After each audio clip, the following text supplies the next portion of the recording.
Okay, this is part two. This is getting into the digits of the finger. So I see the digits. I'm talking about not the thumb, but the other fingers. So we're talking, the pointing finger, middle finger, ring, and pinky. And if you look at these joints, if you take your fingers right now and just flex them down and extend them, flex them down and extend them, you can see that it's a limited plane in which the joints, the kinesiology or the biomechanics of the joint comes down and up. It's very linear, just straight down. Comparing it to the thumb, which goes everywhere, shoulder, which goes everywhere, and the hip, it's almost like a hinge joint, like the elbow, just kind of has that one kind of plane to it. These convex, concave surfaces, don't need to really know them for this class, but just FYI, down the line when you start doing joint mobilizations or moving the joint for rehab purposes, you have to have to know that more in depth. More on the biomechanics. If you take your hand and look at it just backside up, and you kind of again extend and flex it, depending how skinny your hand are, you can see there's these long tendons that kind of lift the hand up and then bring it back down. And there's these long tendons on the back side and long tendons on the inside of the hand. And they almost work like strings on a puppet, pulling the fingers up. So the ones on the back side pull the fingers up or extend them. And the ones on the palm side pull the fingers down or flex them. And the way it works biomechanically is these little strings, puppet strings almost, go through these sheaths. Sheaths are little tunnels. These are the tunnels on the hand. The tunnels and the sheaths kind of hold them in place.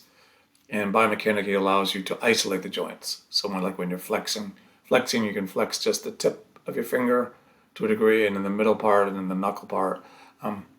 So again, biomechanically, it's very important when you start to have injuries and trauma to these sheaths. People cut their hand or put their hand on I won't tell you all the terrible things people do to their hand, but they cut it and maul it and do everything you can imagine. And so these sheaths are cut, the tendons are cut, and if you know your anatomy, you can, he cut it here at the tip, so he's going to lose flexion of his distal interphalangeal, his DIP joint. It all comes into play once you're out in rehab, really knowing this anatomy well of the hand. Hand therapist comes in lectures with us. She frequently says that anatomy is power. If you have that anatomy power, you can kind of figure anything out biomechanically, but you need to know the anatomy, and you need to know it really well to be a skilled therapist. Arteries of the hand, you need to know this for the exam. There's questions on the arteries of the hand, basic stuff you may already know. The radial artery comes down on the thumb side. The ulnar artery comes down on the pinky side, and these are both on the palm side of the hand. And this, as you probably know, is how you take somebody's pulse.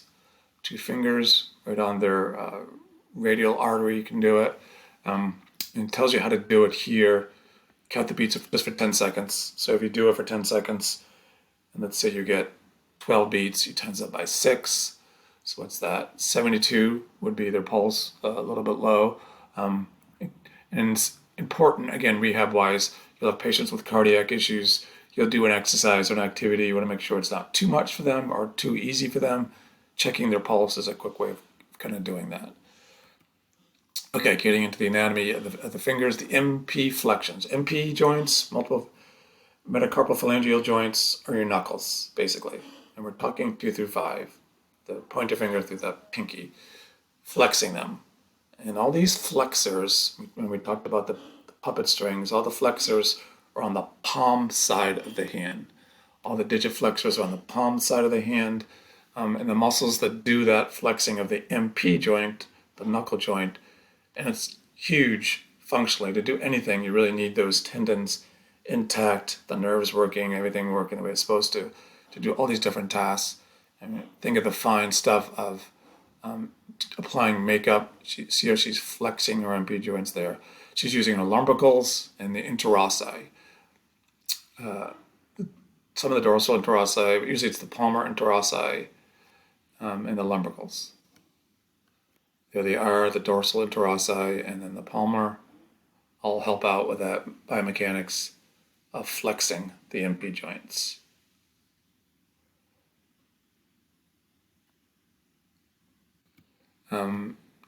PIP flexion, which is the proximal interphalangeal joint, the middle joint of the finger. That's the FDS, the flexor digitorum superficialis, the FDS.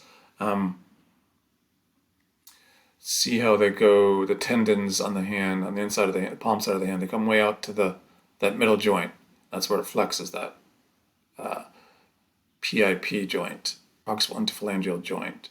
And then characteristically with all these hand anatomy, the tendons go way down, you get the muscle belly just on the forearm.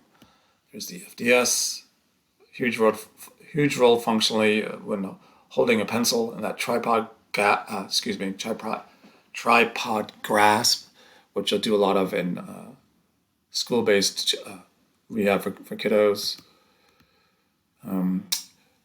PIP flexion, which is here's the PIP flexor again, the FDS again. You can see that big muscle belly on the forearm. This is for that middle joint again. And then DIP, that's the distal interphalangeal joint. So those are the joints on the very tip of your finger. See how they're flexing the very tip? That's what we're talking about, flexing the very tip end joint, the distal interphalangeal joints, the DIP. That's the profundus. Way of students remember this, the profundus is profound. It goes all the way to the end, and it flexes that DIP joint. And that's the FDS, flexor digitorum profundus, flexes the DIP joint of the fingers. And there's the profundus there. See how it goes way, the tendons go way to the tip? That's because it flexes that distal joint on each finger. There's another view of it there.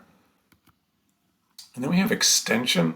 Extension is all those extensions on the back side of the hand.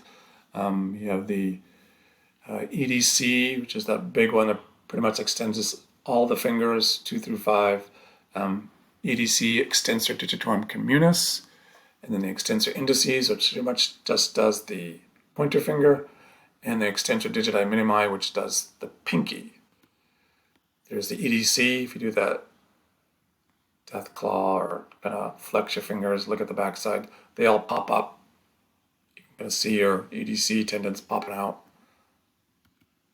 And there's the digiti minimi for just the pinky, and then the indices. Indices kind of blurs in.